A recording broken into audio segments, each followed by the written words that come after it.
what's up? Let's talk some baseball. Got Titletown, got DC here, got a small baseball slate. Good to see the boys doing the showdown. I'll have my player prop show with JJ and Mangone coming up at what is that? 8 o'clock Eastern time, 7 o'clock Eastern time, 7 Eastern. It's about less than an hour, but we do have some baseball to go still. Last night was a fun night. I know we had that show bet with Arizona and money line and the run line. And then the alt line, I think of 2.5 is what I took. So 2-1 DC last night. And it really wasn't that easy of a win, though. I woke up in the morning and went extra innings. I fell asleep in the 8th. I was like, oh shit. I woke up in the morning. I was like, thank God we won 2 of these 3 bets, because that was a sweat, man. Baseball ain't easy. Yeah, we were talking about it on the show to end it, and I was talking about the Diamondbacks all day. BigT was on them. Mm-hmm. I ended up placing an irresponsibly large bet on the Diamondbacks money line plus 105. So I was sweating that thing till the very end. We got a pinch hit, 3-run home run in the bottom of the 10th. Yeah, I believe after the Dodgers took, I think they took a 3-2 lead. We got the 3-run home run to win it, and yeah, we'll take the wins any way they come, right? Plenty of bad beats out there, so you don't complain when things go your way, certainly. So I was happy to win that one. Excited, of course, for Chiefs Chargers tonight. How could you not be? But another baseball slate, 5-game slate, looks pretty good to me. Plenty of money to be made, and hopefully picking some winners on the show, and then getting ready for football. So good stuff. Yeah, huge game tonight. It really is. It's fun, but again, there's a lot of important baseball games going on too, especially for the U's that have been grinding the whole season, like we have here at RPS. Title, good evening, my friend. A couple things for you. First of all, NBA camps are opening up very soon, so I know you're excited about that. We got a great football game tonight. We've got Aaron Rodgers, who's going to own the Bears for the 8 zillionth time later. And as you mentioned to me, it's not just a DraftKings slate. We got a little different slate on FanDuel tonight, right? There's a doo-doo game coming up in about 30 minutes. Yes, there is FanDuel locks at 6:40 Eastern today. So we got 25 minutes. They are including the Miami and Philadelphia game, Syndergaard and Pablo Lopez on the mound, 7.5 total. I mean, I don't have too much interest in that game, really. The stolen bases, I'm going to throw it to DC when we talk about it in a little bit. Miami and the guys that can run. I mean, Bertie up top for sure. The guy just runs every time he gets on base. So he stands out as elite play against Syndergaard. Outside of him, I'm going to need DC to help me out, but I would just be targeting Miami speedsters because, yeah, I don't really want to pick on Philadelphia. Implied total below 4. Miami has a low implied total. I don't want to play Syndergaard. I guess you could go to Pablo Lopez. I mean, pitching is really gross on this slate, but I still don't love that. Yeah, as far as football, absolutely excited for that. Showdown show they just got off of Chargers, Chiefs, Mahomes, Herbert. Cannot wait for that. DraftKings locks at 7:20 Eastern today, so 15 minutes after 5-game slate. As far as yesterday, tuned into the show with you guys. I wish I placed an irresponsibly large bet on Arizona because I wish I would have got my money back. I mean, I did place a bet. It made some money, but it did not make up for the David Peterson that I had everywhere. So yeah. So, but hey, pitching looks so gross today. But I told myself can't be worse than yesterday with David Peterson. So at least I have that going for me. I had to play the next slate just so I can get the Texas bats in. It worked out really well, but the first slate was just dead. Like Peterson, what did he give up? 6 runs in the first? Yeah, I mean I got to play the calling to the bullpen like five batters in. The bullpen was getting called. I was like, yeah, my night's over. It was. That was a quick out in the first one. So, well, hey, why not just chase the money? But I got lucky, had a good nightcap here. I think RPS, we must be on a good run here because if I'm doing well, everybody must be doing well. Let's get into the slate though, guys. And let's get DC talking quick about any other Miami bats that he thinks a single or walk. Hey, go for it, DC. Yeah, pretty much the same thoughts as Title. Not really interested in that game overall. Syndergaard himself is kind of an interesting play. I mean, that Miami lineup is just terrible. They really don't even have that much speed in it. Obviously, John Birdie at the top, the guy you would look at. I think he's 2,600 on FanDuel, so he's certainly in play. But I do think you're pretty safe to just fade that game, right? So obviously, you're playing FanDuel, just let it go and then fill out the rest of your lineup as we go along would be my best advice. Again, Syndergaard himself, an okay play. If you want to play like a Schwarber or a Bryce Harper against Pablo Lopez, wouldn't have a problem with that. But yeah, my advice would just be to fade it and, see maybe what we have to say about the rest of the games. Give yourself another 40 minutes after that game starts to kind of lock in those lineups. I think is the best way to go on the slate. You doing your single game parlay tonight? I looked, it's not available. It's not clear why or why not. It is available some games and others not. But yeah, last couple of days hasn't been available. It's a baseball night. Maybe they just didn't give a shit. I don't know. Night. That was my thoughts. They're always out to take our money. It doesn't matter what day it is. They freaking have table tennis. Okay, they should do baseball. It must be an on and off thing. I do think they kind of shift their resources around, and it's football season, and I think everything's kind of going into football at the moment. Is my guess, but I don't know. Yeah. All right. Okay, guys, let's get into it. DC, is there a pitcher you want to play from the early game on FanDuel? Yeah, like I said, Syndergaard's fine, but right? he would be maybe the fourth option on the slate for me. So. All right, well, let's get to the other guys that are going tonight. McCullers is back in action. What is he? 9,700. Yeah. Mikolas. You can tell me about Dre Jameson, Manaea, Brubaker, Cookie Carrasco. There's a lot of interesting names on here. Talk to me top to bottom with these pitchers tonight. Who's in, who's out? Yeah, I'm keeping it pretty simple on the pitching pool today. People that watch this show know I do like to spend down at pitcher when I feel relatively confident in doing so. I mean, last night, a good example, Brian Bayo ended up being a pretty good play, especially over the mega chalk, David Peterson. So I'm perfectly willing to do it, but not necessarily on this slate. I actually really like the three highest priced guys on DraftKings, and I actually ranked them in the order that DraftKings has them priced. Lance McCullers, my number one guy, 9,700, been pitching pretty well. Really talented guy. Took him a little bit to get going after missing a lot of the season due to injury, but he's pitched well recently. Gets to pitch at home here, gets the Oakland A's. I mean, what's not to like there on Lance McCullers? So he's number one for me. Carrasco, another guy gets to pitch at home, coming off a good start. He's been up and down this season, but his stuff is still there. He's still capable, definitely, of a 25, 30-point outing, especially at home against Pittsburgh. So I like him a lot. And then, Miles Mikolas, not a high upside guy, but another one of those Cardinals pitchers who pitches way, way better when he's at home. He is at home here, and he gets a cake matchup against this awful, awful Cincinnati Reds team. So McCullers, Carrasco, Mikolas, I like all three of those guys. Honestly, I'm not playing 150 tonight. If I was, I think I would just, play whatever it is. I'm not a math major, but just split the three guys pretty much and just have 66% or whatever it is of each guy. Title's nodding his head. He's I think I'm not a math major either, though. Yeah, but that's maybe okay it in was my head. a couple of cocktails I had getting ready for Thursday Night Football. But those three guys look really good to me. It's not just that. It's partly that I don't really like the rest of the options, right? That's part of it. But I actually do like all three of those guys. I think they're going to pitch well, and I think we're going to see some real stinkers from a lot of the pitchers priced below them. So, I do like to get off the board, get contrarian, go with cheaper pitcher when I can, but I don't force it. And tonight looks pretty simple to me. Carrasco, McCullers, Carrasco, and Mikolas. Those are my three guys.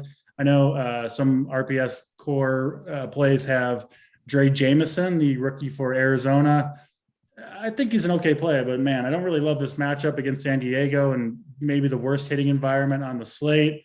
And I just don't really need to play him. There's plenty of value. And none of these pitchers are that expensive anyway. So I'm sticking to those top three guys. I do expect them all three to perform pretty well. And I'll build from there. Idle, talk to me here. Who's the pool tonight? A pitcher, just 5 games. Yeah, I mean, I really don't have too much more to add. I will say I think Carrasco and McCullers will be the highest owned, the chalky pairing. So I will say McCullers 1, Mikolas 2. This Reds team, I'm just not worried about at all. I think you do get a little ownership discount, but Carrasco's right there. Like, the reason for that pairing is just to get a little different, but you're not getting too much different. I do not think you need the salary for Jameson. There's plenty of cheap bats. Like, I mean, his projection, I have him projected over 8 points, 7 points less than even Mikolas. So JT Brubaker, I think he's a fine real life pitcher. Do I want to pick on these Mets though? No. If I played 150, I'd be like DC. Those are the only 3 pitchers I'd have in my pool. I'll go McCullers 1, Mikolas 2, Carrasco 3. But I wouldn't be surprised if you could flip that order and I'd be like, sure. I think they're all right there. 100%. They're all right there. I just think Michaelis is a little bit lower upside than the other two, which is why. And he is for sure. He's a better real life or good real life pitcher, better for that than DFS. But hey, I'll take 17, 18 on this slate. Especially when there's only two guys that you're really worried about him having to beat, right? That 20 points that he's likely to give you, probably not much more than that, frankly, but 20 points could easily be SP1 overall in this slate. So I do get last thing too, DC Carrasco. So this is his third start back off the eye. He threw like 75 pitches last time out. That was the reason I had him third too as well, because if he's rolling 90, you're thinking something 90. Like that. Yeah. Which is still fine. But if Michaelis is rolling, you can get over 100. So that was the only difference maker with ownership. But I wanted to ask that question too. Yeah. So his first start back was back on September 4th after missing about 3.5 weeks. Threw 54 pitches in that one, but that was just 2 2/3 inning, was struggling a little bit. Then he pitched really well against Miami, got through 6 solid innings in a game they won 11-3 through 74 pitches. So I think the circumstances in that game, I think you could have thrown more pitches in each of those games if the circumstances had been different, which makes me think now on a proper rest and all that, I think you can get to 90 if things are going well. I would expect at least 85, and I wouldn't be shocked if he pushed into the 90s if you getting through the 6th inning or something like that. Wouldn't surprise me, especially after what Peterson did yesterday. Yeah, they might need him. That's for sure. That's at least you knew it was over early, right? Oh yeah, like, I mean, you didn't waste time. I'd rather be today though, because NFL's on anyway. I'm not watching these games. Like at least I got something else to focus on. Well, Joey Work swept the board yesterday. I think he's already 1-0 today, so you might want to head over the bet side blind tail here for a second. I was telling you guys, I blind tailed Arizona with you guys yesterday. I just didn't put an irresponsibly big bet like I should have. No, do not do an irresponsibly big bet. Good job. Well, the next day when it pays off, I did wake up. With Hoop was doing like -5.5 alt run lines. That was a great bet. I wasn't going to do that. And we totally got lucky. We got lucky. I know. I did wake up and I think I woke up at like 3 to go to the bathroom or something. And I checked. I saw 3-run homer. And then I looked at it. I was like, wow, they were down 1, 2 outs in the 9th or in the 10th extra innings. And this, I was like, yeah, we definitely got lucky. We ran pure on that bet. All righty then. Let's get into this here, gentleman. On the offensive side, before we do that, like button would be awesome. We'd really appreciate that. Just 5 games tonight. Not expecting this to be a super long show whatsoever. But nonetheless, we're going to give you everything we got to get you ready for this slate offensively. So we'll get game by game right now. DC, we'll start with you here in game number 1 on the offensive slate. The Astros and the Padres have the highest implied team totals, just over 5 tonight. Houston hosting Oakland. So what do we want to do with the Astros? Yeah, like I said, I'm really only interested in those 3 pitchers. And part of the reason is I think you can actually make a case for stacking every single other team on the slate. Wow. Yeah, it is just one of those sites. That's what I was saying. Like if I played 150, I'd just be walking those 3 guys in. Then I'd be mixing and matching bats, stacks all over the place. I mean, yeah, hard not to like the Astros here against Caprillion, who gives up a ton of home runs. He's got to go on the road. We see this with the A's pitchers where their home run rates spike dramatically when they go on the road just because they get out of the Coliseum, which is a great place to pitch, especially for a fly ball pitcher like Caprillion. We know the damage the Astros can do. Yordan Alvarez, we've been fading him for a month, but he finally has it going again. A couple home runs in his last 3 days. I think it's safe to assume he's probably good to go. So I'm back on the Alvarez train, especially if I'm stacking the Astros. But yeah, I like this whole team. The 2 lefties, Alvarez, Tucker, they are my favorites. No Jose Altuve in there, which obviously hurts the lineup a little bit, but I think they still have the highest team total on the slate. Yeah, it's pretty close between a few teams, but I believe theirs is the highest, sitting around 5.2 or 5.3. So yeah, give me the Astros here. I think they're going to hit a couple home runs at least against Caprillion. I will say Caprillion is the type of pitcher who you don't need to necessarily stack against, because his biggest weakness by far is the home run ball. So you can just try to pick off 1 or 2 hitters that are going to hit home runs off him and maybe stack up a different team as your main stack on any team. So that'll be my approach mostly with the Astros, but I do think they get to him with at least a couple home runs here. All right. What are you doing with the Astros tonight, Title? Yeah, it's hard not to like him, but since we got 5 games, this is more of a game theory slate, and I agree with DC totally. If there's multiple teams, like you can't play everyone if you're only playing one lineup, couple lineups.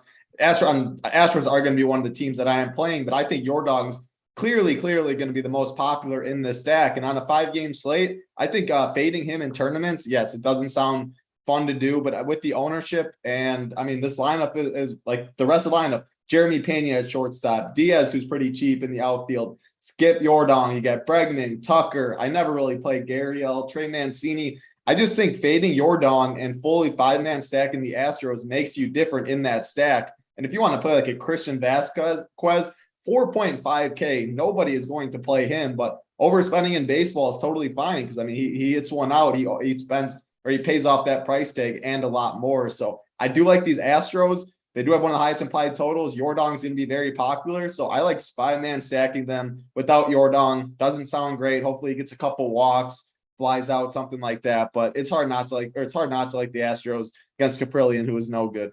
Yeah, no question. And then the other side, we're not messing with it. I'm not playing any the 3 pitchers I like. There's enough offense on this slate that I do like, so I'm not targeting any of them. All right, to you baseball grinders out there, a couple hundred watching right now. First of all, thanks for being there all season long. We really appreciate it. We're down to what, the last 17, 18 games of the season for a lot of teams. So that's the first thing. Second of all, we will continue our baseball shows right in through the postseason. And then I know it's been very lucrative these last couple of years working with Tony on these showdowns in the playoffs.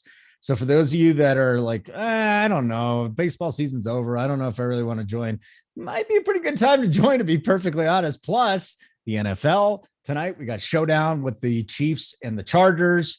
We'll have football all through the season, the playoffs, the Super Bowl there. NBA is about to tip off.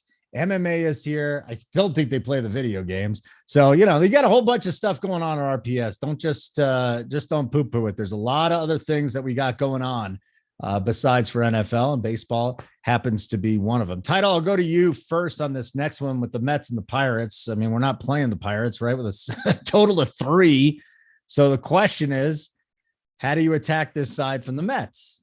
Yeah, I guess I should have when I was talking about you can't play everyone on this slate. The Mets have a pretty decent total, but this is one of the spots where I respect JT Brewer-Baker more than the other teams that I do want to target on this slate. It's a little under 70 degrees in New York today, and it's actually surprisingly warm in 2 of the games. In Minnesota, it's 80 degrees. In St. Louis, it's 80 degrees. So looking at weather, better hitting conditions there. I respect JT Brewer-Baker more than other pitchers on this slate. Can't play everyone. Mets are kind of expensive. If I'm going expensive, there's Houston. St. Louis is a little expensive, the bats you want. So would I be surprised if the Mets break the slate? Absolutely not, but you can't play everyone. So I'm going to say fade this game for me. All right, DC. Do you think the Royals players would rather be watching the Chiefs game than playing baseball after a long season? At least 50% of them. Some of them. Yeah. You know, a lot of those guys play DFS too, football DFS. Like they're not allowed to say it. Like Bobby Witt definitely wants to be watching the Chiefs game.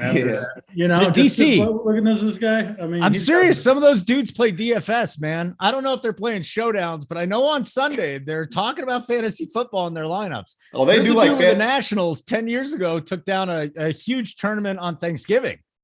Yeah, they definitely like that. I'm not really saying it has like relevance to the slate or anything, but I would just be annoyed if I had. You'd be annoyed. You got a game on Thursday night. Come on, maybe look at a TV in the clubhouse or something like that. Playoffs really suck, DC, because you got like a full Sunday and it's like they play. Well, no, when you're in the playoffs, it's different. Like it's different for like if you're in the playoff hunt or a playoff game. Yeah. Like the Royals have been dead all season long. They've been grinding. The Royals are a team too, Bobby Witt he never gets a day off, right? And he's got and they're in Kansas City, or they're not in Kansas City here, but the Chiefs are home. But anyway, so I'm not going to the full Royal stack here. No, we're talking Mets game first. Yeah, Mets. Yeah, that's why I was a little surprised. Title and I sound like we're on the exact same page on everything so far. The Mets are a fine stack. Listen, if you want to go that way, I wouldn't really talk you out of it. They've got about the same team total as everybody else, but I do think Brewer-Baker, is a better pitcher than the other guys we're targeting for the most part. probably all the other guys that we're targeting, frankly. And like you said, Title, he would be another guy that I might be willing to use on this slate if the matchup wasn't so rough. There's just no strikeouts really to be had against this Mets team. So kind of fading both sides of this game, frankly. I do think if you're not on Carrasco, probably smart to pick off a bat or two against him, specifically O'Neal Cruz, who's been on fire over the last month. I saw that he was kind of struggling, still like he had the highlight home runs and all that stuff, but was kind of, hitting below 200. He like went outside the organization to hire his own personal hitting coach and has been on fire ever since. So O'Neal Cruz, a guy that I like. Rodolfo Castro's got big power. Again, I do like Carrasco, but he's going to be popular. We're not going to be only people that are on these three top end pitchers. Everybody's going to want to play these guys for the most part. So I don't mind picking off a bat or two against the guy that you're not going against. And I think the Pirates have some of the more appealing ones. So yeah, Cruz, Reynolds, Castro. I wouldn't even hate a mini stack up there against Carrasco, even though Carrasco is in my core. It just makes sense from a game theory perspective. So I'll throw that in. Top of the Pirates lineup looks interesting if you're not on the on Carrasco on any teams that you're not on him, even though I do like him. Just one of those slates, especially in a smaller slate. Sometimes you can play both sides a little bit like this one. All right. We got another one to get to. Now you got your Royals, DC. Royals at Minnesota. We jumped the gun. Yeah. Well, yeah, we're so excited. Why don't you spend a few minutes on the Royals for us? The Royals. Yeah, and are you going away? Are you seriously on this? I'm not playing the Twins thing still. No, I like the Twins today. Small slate. I can make it separate. I know. Go for it. I'll find an excuse every time to play. I have been pretty diligent about not being on them, which I'm thankful for, but I will jump on board a little bit here. A good matchup against Daniel Lynch, who's just struggled all year long. Twins, the first six guys in the lineup swing from the right side. You can even go down to a Jermaine Palacios, who's shown power and speed. He's hitting 2,300 at shortstop if you need some savings. But yeah, guys like Correa, Miranda, some of my favorite plays on this slate. So I am on the Twins right-handed bats against Lynch here. Pretty damn good spot. Royal side, I don't really want to roster Dylan Bundy. You can certainly take a guy like Vinny Pasquantino is my favorite there. He's 2,200, really good hitter, swinging from the left side. You do want lefties against Bundy in general. So I don't mind that, Pasquantino in cleanup. Maybe play a Michael Massey, who's been solid at second base at 2,400. I'm not going to full stack the Royals. Don't mind picking off a bat or two there. And then, yeah, I think you can line up the Twins. All 9 guys look like they're pretty decent plays. On paper, at the end of the night when they score 3 runs again, you'll probably be regretting it. But at least on paper, they look like a good stack to me. Okay. Title, Twins. I just think they're going to be so popular, and there are 3 other teams that I do like on the slate. So it'd be a mini stack, bottom of the order or something, or a Jose Miranda right there in the 3 hole. He is only first base eligible, so I think he might be the one that gets overlooked a little bit. I'm totally good with him. I just think they're going to, look at these price tags. People are going to be going up at pitching. People are going to want to play Yordong and stuff like that. Like, people are going to go to the Twins looking at the pie total and all that. And there's other teams I like. So I'm going to say no to the Twins, really. But I told Dusty Daniel Lynch, not scared of him, good hitting weather. It's just more of an ownership in a small slate that I'm saying that. And the Royals, yeah, I'm glad or DC said a couple of these lefties, because Vinny P, Italian Nightmare, was staring me right in the face. Michael Massey at second base, 2.4K. Maybe a Michael A. Taylor. If you don't go Vinny P, who will get some ownership, Nick Prado in the 7-hole first base as well. I think those lefties make some sense right there. Probably more of a mini stack, but 3 or 4 through, you can always play Salvi if you want, but 4 through 7, pick out 3 Royals. I'm not scared of Bundy, guaranteed 9th inning at bat, should be low owned. So I'll say I like that side a little bit. Okay. Very good. We've got just a couple games left. We're flying through. We got St. Louis, Cincinnati, and San Diego, Arizona. So this will give me a chance to tell y'all, if you have any questions, I would say you post them right now. Post your questions starting right now. I'll get back to them, and then we can ask the guys here for their thoughts. All right. Sean V. Albert Pujols, 48 homers against the Reds. Final time he faces them. But you think he's juicing? You think he's hitting the juice? last couple weeks of the season here, DC? He don't give a damn, He should be. right? Yeah. I'd be disappointed if he wasn't.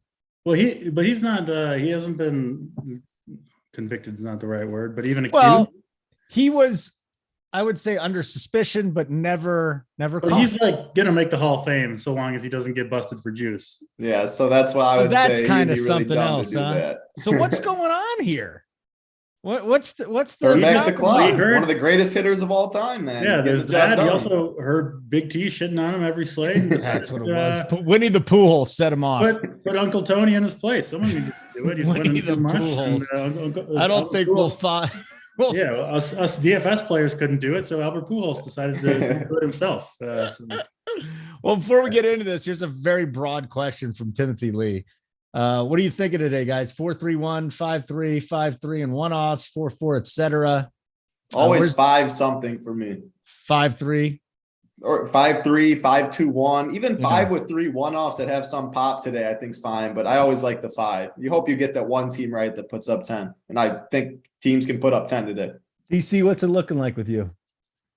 Yeah, I agree with title in general. I do mostly 5-man stacks. I do think the shorter the slate gets, the less important it is to do that. Just because there's fewer teams that can go absolutely nuclear. That if no team scores more than 7 runs or whatever on the slate, then you can get there with a bunch. You're better able to get there with a bunch of mini stacks or one-offs, whatever it is, on shorter slates. I think that's true here.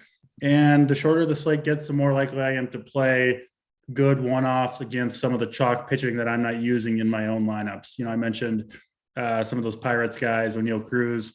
I'd throw in, maybe a Jake Fraley against a Michaelis.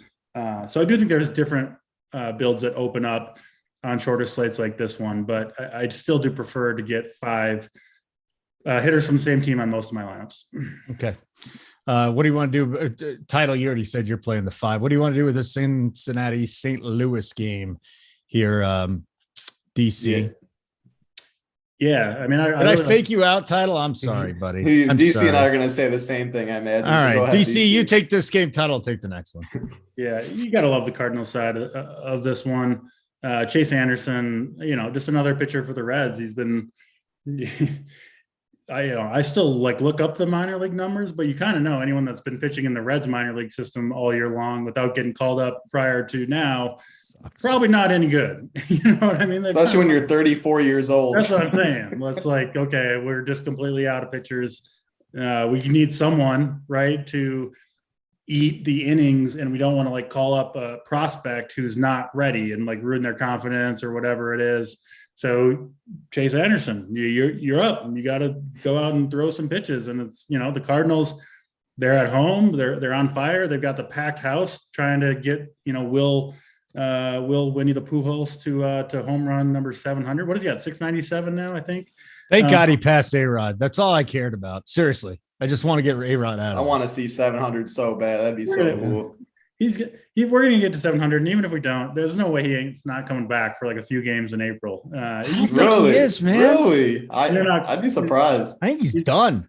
No, he's getting 700. Got a new girlfriend. One way or the other. Pujols is getting 700. That's my call there. I think he's going to do it in the regular season. And maybe tonight. Pretty good spot here. Chase Anderson, you don't really need to worry about the splits or anything like that. So yeah, load up on the Cardinals. Yeah, pretty much their whole lineup looks like it's in play to me. I don't really want to play Yadier Molina, I guess, but everyone else pretty strong plays. So yeah. What about this Alec Burleson guy?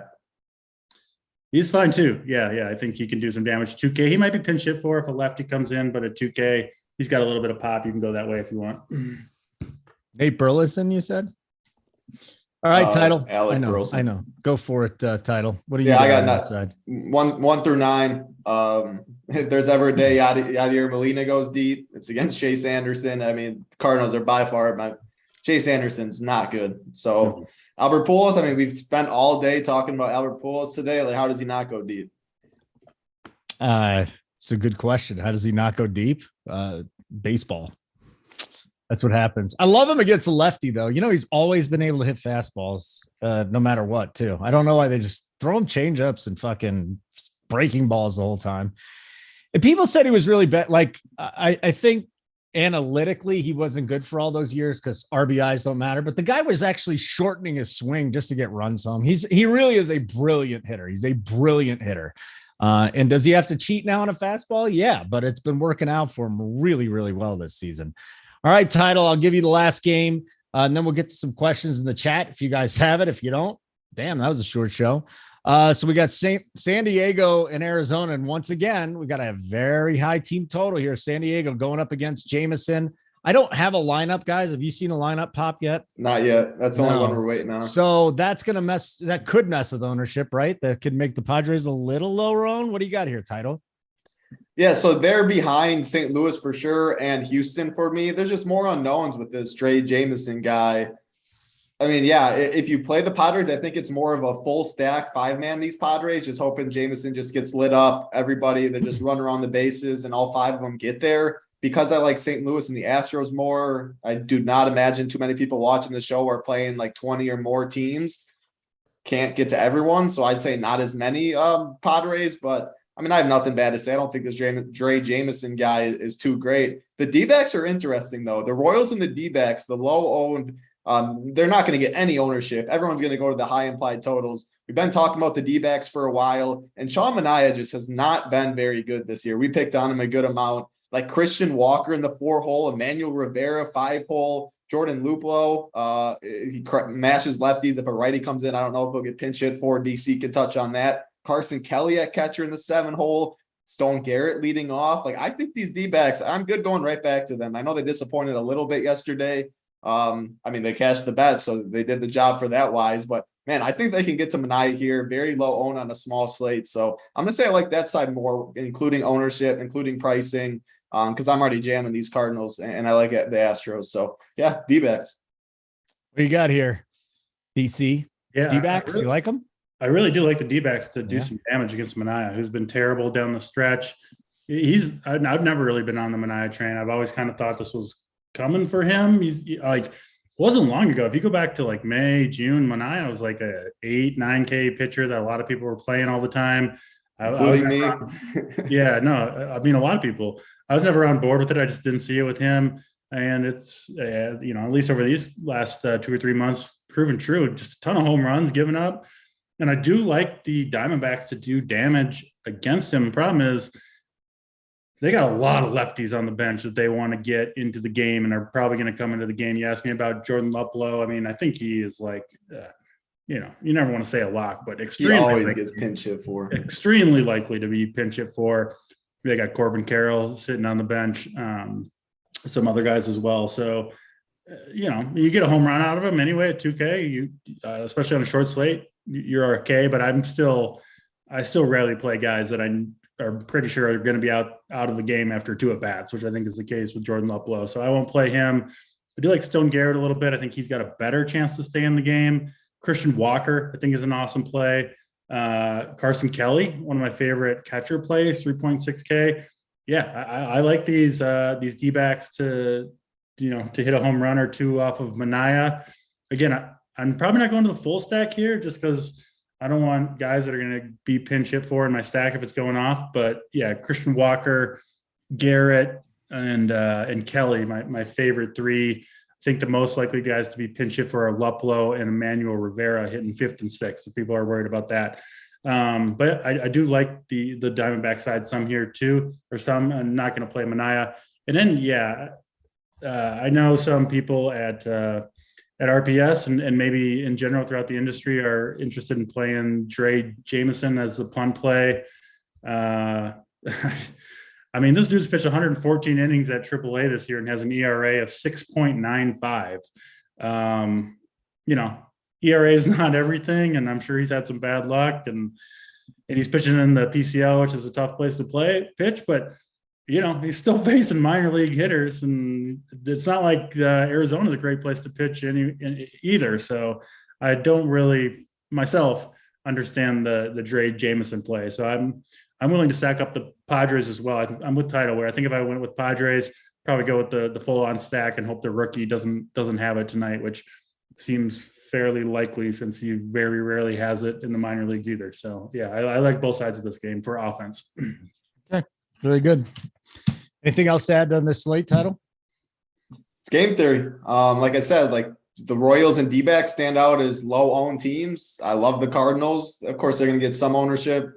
The Twins look like they're going to be popular, which is why I said not really for me, but it's hard to argue. And then like the Astros, Yordan's going to be very popular. So maybe not play Yordan in your Astro stacks, even though that sounds gross. But you guys just got to think about being a little different. We're eating more of the chalk at pitching. I'm not getting away from those three. DC's not. So yeah, just I still think it's a 5-man stacking slate personally. Like you look at, even though it is 5 games, Padres have a good implied total. Astros have a good implied total. Twins, pretty good implied total. St. Louis, pretty good implied total. I think we can see one of these teams go off for 10. And if that's the case, it's easier to have a 5-man stack. You need less things to go right. So just the overview of the slate. All right. DC, any more thoughts on the slate before we get the plays of the day? Yeah, straightforward for me. I'm picking 2 of those top end pitchers. And then maybe picking out, a bat or 2 against the one of those 2 that doesn't fit that lineup. Specifically, the top of the Pirates lineup, I think, is interesting. You can get different with the Arizona guys. Christian Walker at first base, maybe you plug him in there surrounding your stack. So yeah, there are a few ways to get different, but I'm not going way off the board on this slate. I'm not varying from those 3 top pitchers that we like, and then I'll try to pick out a bat or 2. With my 5-man stack that maybe would be a little bit lower owned, a little bit contrarian, but some slates you don't want to go way off the board. I think this is one of those where you get different in a couple spots and hope that your plays come through. All right, very good. Let's do some plays of the day. And again, just your last shot if you want to get any questions. And if not, it's pretty straightforward. I mean, it's 10 teams. You do what you got to do. So we'll go to the mom's basement play of the day. DC, who's stepping up tonight? I'm going to go with, I don't want to go with the Twins. I'll go with Christian Walker for the Diamondbacks. One of the few guys that's, probably totally safe in that lineup. Has crushed lefties this year. Historically, what is he at? Like 32, 33 home runs, really quiet monster season from Christian Walker. Sean Manaea gives him up, and I think he'll be a little bit contrarian. I don't think many people are going to go to the D-backs. So I'll go with Christian Walker as the mom's basement play of the day. All right, let's go. The SO play of the day. Hinted at a little bit earlier. We talked about the guy all day. DC says he's getting 700 this year, so one more is getting added to the board. 698 today. Albert Pujols, the SO play of the day. Love the Pujols, man. It's going to be fun. I will stop. If he hits 2 home runs tonight, I will stop watching the football game to drop in on a live look-in. You can, why not watch both? Why would you turn the great game off to watch? Because I only have one game on Thursday, one TV on Thursday. I don't turn anything else on. What about your phone? You got MLB TV? I don't do that. I'm checking stats. I'm not fucking around, title. It's an island game. You got one TV and you're done until the playoffs. This is not that important. Let me say, I agree with Title's take where it is the year 2022 and you can watch multiple things at one time. I know. The problem is I have no attention span. I will double down and say I'm not turning off Chiefs Chargers to see if Pujols chase 700. I'm sticking with the football game. If it happened to be during a commercial, maybe. Great point, guys. I'm wrong. You're right. You're right. Yeah. You're right. This is 2022. I do have more than one TV and a phone and a computer. So you're right. I'll take the L on that. We need the edibles play of the day, though. Take the L on that. Give us a winner hold. Well, you took my guy. You took my Albert Pujols. So who the fuck am I supposed to say is going to be? You can double down on Pujols. I'll go Josh Bell. Give me Josh Bell. Love me some Josh Bell. It's a simple. First baseman. I was gonna say, yeah. Go to FanDuel and you can play 2 of the 3. Yeah. Just don't play. Yeah, I won't play Pujols. I'll play Bell. So anyways, 9 minutes from right now, right here on the Run Pure Sports, Run Pure Bets channel, we will be doing our prop show. JJ, myself, and Mango and stopping by again. Very successful week 1. No thanks to myself. But we absolutely killed it in week 1. So looking forward to doing it once again. For Title and DC, leave a like on the way out. Simon, you know what to do, buddy. Get us out.